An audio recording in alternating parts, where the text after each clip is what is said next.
Now, after the damning documentary Sean Combs' The Reckoning, produced by 50 Cent, aired, I kind of like Diddy. Diddy and his team have been scrambling to make it disappear.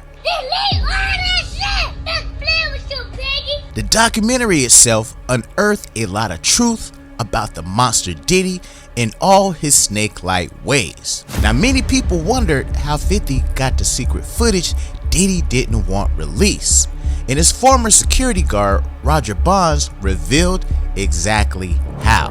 I'm getting it as yo Bonds, yo man, yo how 50 get, blah blah blah, yo Puff, take this out on that. Let me explain something to y'all. Alright, whether it's NDAs, whether it's whatever. When these young boys come in, first of all, he only deal with young videographers because he want to rob them, and he know that they want the opportunity to follow Puff Daddy, P Diddy. They want that opportunity, so they get him at a low price anyway. But when you stay out so many hours a day, Puff wants a videographer with him 24 hours a day on call. Whether we on a yacht, whether we on a ship, wherever we at, he wants to videotape that, right? So now they come to agreement. They come to whatever the pay is gonna be. But then it be so many hours on that invoice that he don't want to pay. He gets in touch with the office. He gets in touch with the chief of staff. Yo, what is this I'm paying? What is this I'm paying? You know what you paying. You was outside all of these hours. It's 160 something hours in a week. You was outside 140. That's the invoice he put in. So now, being if you got a contract and he don't stand to that contract, guess what happens? He could do whatever he want to do with that footage. So now that footage goes to the highest bidder. And 50 had to be the highest bidder to get the, yo, this is business. You know what I'm saying? Everybody ain't in love with you. Everybody ain't dedicated. Everybody ain't loyal to the point of stupidity. Trust me. Now, 50 Cent, he actually got a surprise package while at Club 11 in Miami, and it was a clear death threat. Now, if you're familiar with the term pushing up daisies, then you know exactly what this means. Even behind bars, Diddy is showing his power. He never commented back at 50 Cent clowning him for wanting to take him shopping, seemingly hitting on him. It appears the documentary drew the line for the diddler. Now, Diddy sent 50 Cent some daisies, indicating that he's a marked man.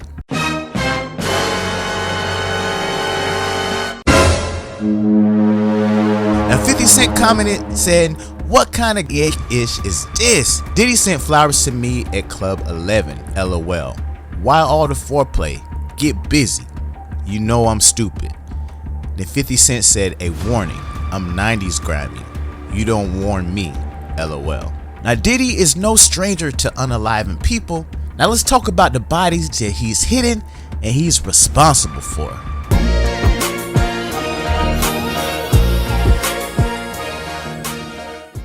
Mr. Raid were career-ending tapes of recordings of celebrities and electronic devices with incriminating data on it were discovered in Diddy's homes in both LA and Miami by Homeland Security agents. Feds are also looking into a slew of shootings that have been directly linked to Diddy.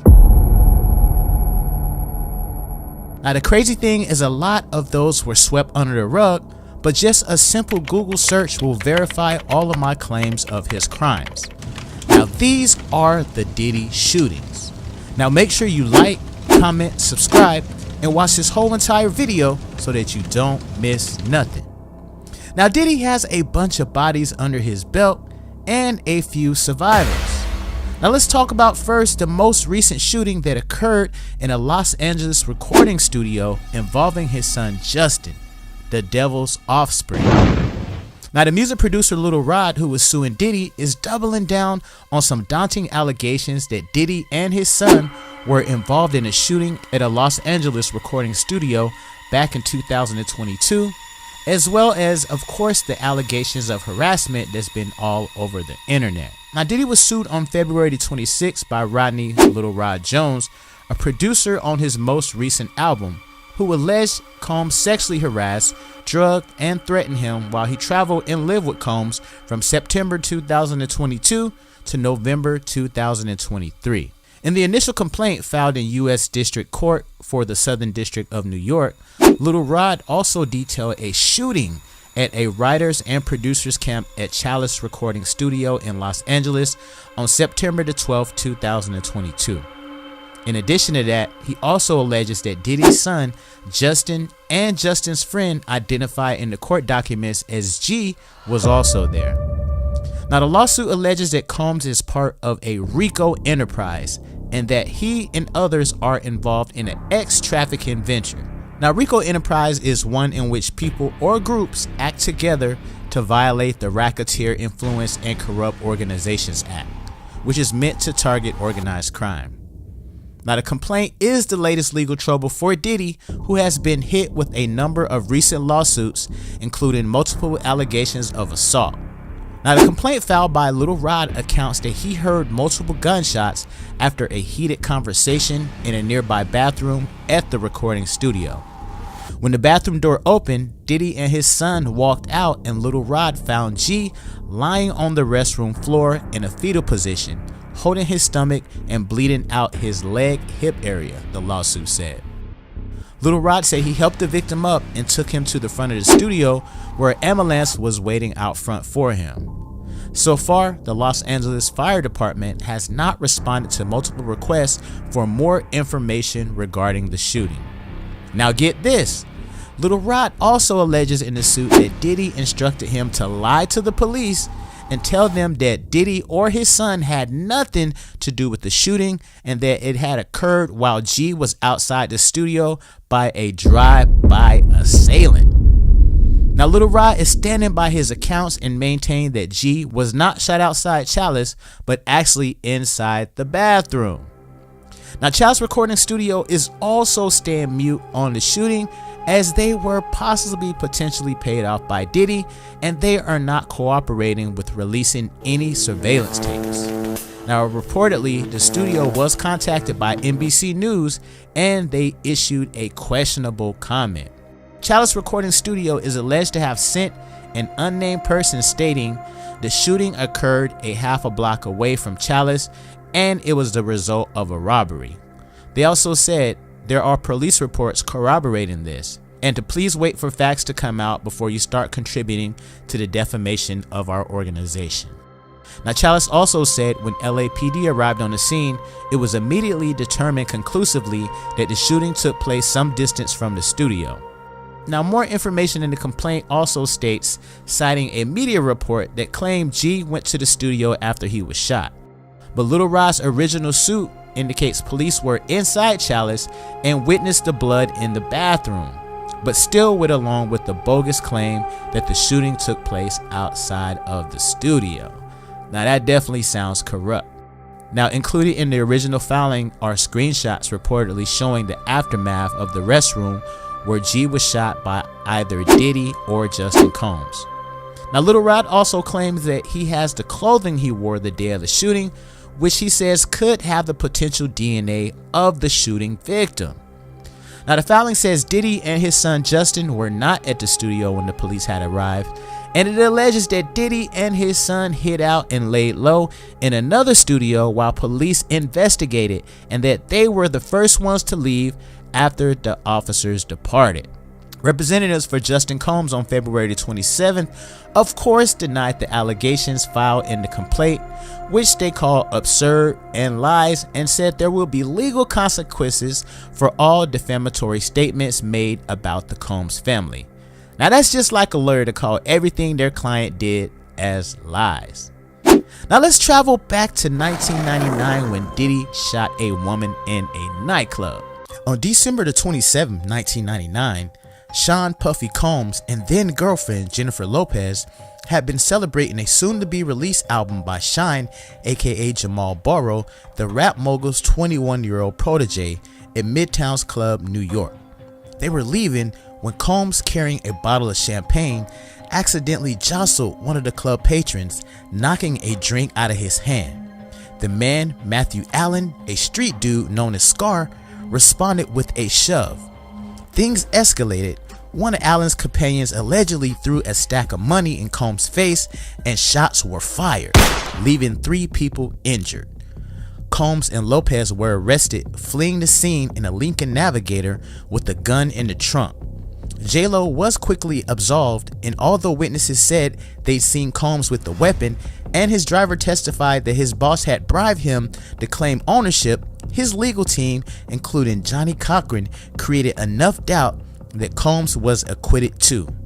He says, "I don't know if you know this, Judge, but this person, Jennifer Lopez, is a very famous actress," one lawyer pointed out. To think Mr. Combs is walking around with her with a loaded gun is so ridiculous that it stretches the imagination. Now in the end, it was Shine who served almost 9 years for assault, gun possession, and reckless endangerment, though he did so angrily, claiming Combs had sold him out to save his own skin. After his acquittal, Combs changed his nickname to P. Diddy in hopes of putting the past behind him. In suspected retribution, Allen was shot to death at Footlights, a Brooklyn nightclub, and Shine, who embraced Judaism in prison, renamed himself Moses Michael Levy, squashed his beef with Diddy for taking the fall at Paris Fashion Week, where they attended the Kenzo and Givenchy shows together. Now recently, one of the victims of the shooting came out and named Diddy as the actual trigger man. Hey, how you doing? So, here today about this latest lawsuit with the P. Diddy, Puff Daddy, Puffy, Sean Puffy Combs, whatever you want to call him, lawsuit that has come out involving the producer Lil Rod. So basically his last 2 lawsuits, or last 2 major lawsuits, the one with Cassie, she made mention that Puffy made her carry his guns into nightclubs and wherever they went. And he threatened her to make her feel like she had to do so. And while there were lots of things of importance, that stood out to me. And I'm going to tell you why. In this lawsuit with the producer Lil Rod, they were both SA'd by him and threatened and physically harmed. But in this lawsuit, he appears to be a very young producer to me. But he said something very specific.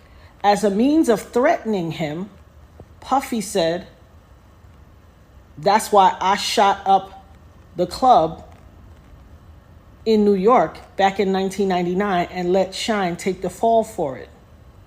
Let me tell you why that's of utmost importance to me. Because I am the woman who he shot in the face in that 1999, December 27th, 1999, Club New York shooting.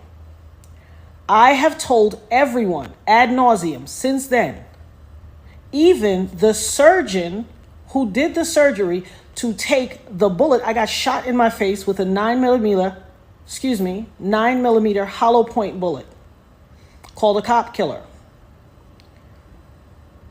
I literally have told everyone and never changed what I said. I watched him. I got pow-powed in the face. I watched him fire the gun. I've said it all this time. Even the surgeon who did my surgery to take out part of the bullet fragments that was aspirating into my lungs and try to remove as many bullet fragments as possible, testified in the criminal trial that while they were putting me under, I was screaming, "Puffy, pew pew me in the face." He testified in the criminal trial. It is in the record. They all knew he did it. Everybody knew he did it. But he paid off the club bouncer named Chalice and all these other people and the club owners with their video to hide the video. That's his MO. I told everybody that. This man almost took my life, has traumatized my life, has caused undue harm, irreparable damage to my life, lied his behind off. I've had all these youngins on the internet harassing me, swearing that I'm making it up that he did it. And look what he did to Lil Rod. He threatened him. "Oh, you don't think I bust my gun? I shot up the club in Club New York and let Shine take the fall for it. I shot them people. Well. It only took 24 whole years for it to come out. You see this tattoo? This commemorates me getting shot. It took 24 years for him to come out and say it. I've been saying it all along, but y'all pick and choose who y'all want to believe. Oh, baby, you ain't seen nothing yet. Not only did he pew me in the face, he also set off a course of harassment against me for the past 24 years. When I tell you the things I went through, there was a time in 2017 and 2018 where I got 7 flats on my BMW. 7, the same tire, in a 2-year span. 7 on the same tire, and they were all new. Every time it happened, I had to get a new tire. I have the pictures to prove it. Harassing me. You want to know why? Because prior to Cassie, I was the only person to be victimized by him and then to successfully sue him and get paid. And he had to pay me out of his pocket. He has never gotten over that. Oh, baby. You see this RICO charge that's about to come? This conspiring and pew-pewing up the club and ruining or attempting to ruin my life? As God is my witness, I will not stop until you suffer every single iota of punishment, until I have every second of recompense that you took from me. For every tear that I had to cry or my children had to cry, I am going to get $1 million back from you. I will not stop until you pay the price for what you did to my life. And for all you people out there on the internet and in cyberspace and in the far reaches of my life or the perimeters or wherever, who always like, oh, she just saying that to get some. Hell, what you got to say now? What you got to say now? I had some youngins on the internet that ain't even old enough, that weren't even alive when it happened, arguing me down, cussing me out, calling me everything but a child of God. Go check Instagram. It's there. Harassing my life.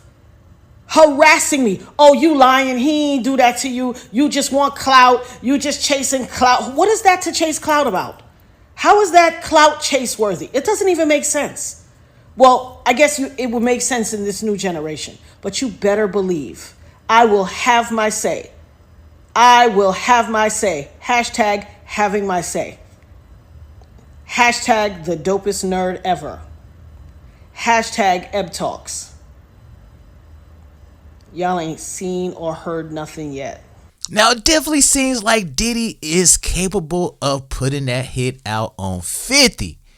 Now, he already sending him a warning saying, look, man, I can touch you wherever you at. And, you know, he's basically showing his reach to 50 Cent, man. And I do feel like 50 Cent may be a little shook, or he may be just that crazy to where he just don't give a damn. Because 50 got money and power as well. So it's interesting to see what's going to come about, man, with this documentary coming out. If y'all haven't seen the documentary, make sure y'all check it out on Netflix. It's definitely interesting, man. I want to get you guys' take on that. Y'all let me know how y'all feel about this, man. And now, how do y'all feel about this old gangster type way that Diddy is trying to shoot his shot at 50, man? I definitely think, you know, it got his attention. You know, he could have sent a word, he could have sent anything, but he sent some flowers. And not just any type of flowers, he sent some damn daisies. So he's definitely trying to send 50 Cent a message out there, as y'all can see. So y'all let me know how y'all feel about this, man. Don't forget to like, comment, and subscribe on the videos. Share these videos, and I'm going to peep y'all on the next one. Holla. Can't get enough? Click on this screen to watch even more great content. Don't forget to subscribe to this channel, and you can also catch my clips on my other channel, the Lionel B Show Clips. And you can stream my audio on the go on Spotify, Apple Podcasts, and all other major podcast platforms.